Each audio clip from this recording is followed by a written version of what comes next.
السلام عليكم ورحمة الله وبركاته من العيدين በያላችሁበት ሰላማችሁ ብዝት ይበል። መልእክት ማስተላለፍ የምፈልገው ምናልባት በዑምራ የመጣችሁ ሰዎች ወደ ሀገር ያልተመለሳችሁ አሁን በሸዋልም ለምትመጡ ሰዎች በጣም ጥንቃቄ የምታደርጉትን ነገር ነው የምነግራችሁ። ማንኛውም ሙዕተሚሪን ከሸዋል ከ25 እስከ 29 ባለው ወደ የሀገሩ መመለስ ግድ ይላል። ከዛ በኋላ የዑምራው ሲስተም ሙሉ ለሙሉ ተዘግቶ ወደ ሐጁ ሲስተም ይገባል ማለት ነው። ከዛ በኋላ ማንኛውም ሰው ካለፈው በእስር ቤት እንደሚሄድ ይህንን እንዳትረሱ ትላለሁኝ።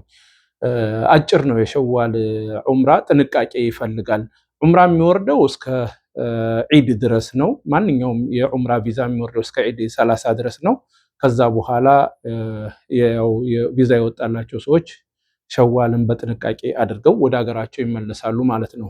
ከሌሎቹ ለየት የሚያደርገው የዑምራ እንግዲህ በዑምራ ሙተኸሊፍ መሆን አንደኛ እስከ 10 ዓመት መግባት አይችልም።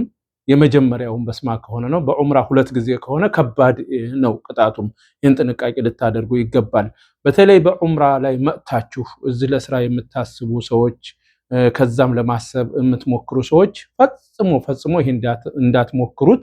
በጣም በዚህም ሀገር ላይ ያለ ትልልቅ ድርጅቶች እስከ 100,000 ሪያል ይቀጣሉ። በእኛም ደግሞ ያሉ ትራቭሎች እስከ 25,000 ሪያል ይቀጣል ማለት ነው። የ25,000 ሪያል ወዴት ይሄዳል? ወደ ሰውየው ይሄዳል ማለት ነው።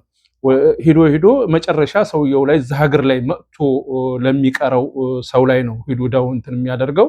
በዚህ ላይ ጥንቃቄ እንድታደርጉ እመክራለሁኝ። በያላችሁ በሰላማችሁ ብዝት ይበሉ። ሰላም አለይኩም ወራህመቱላሂ ወበረካቱ።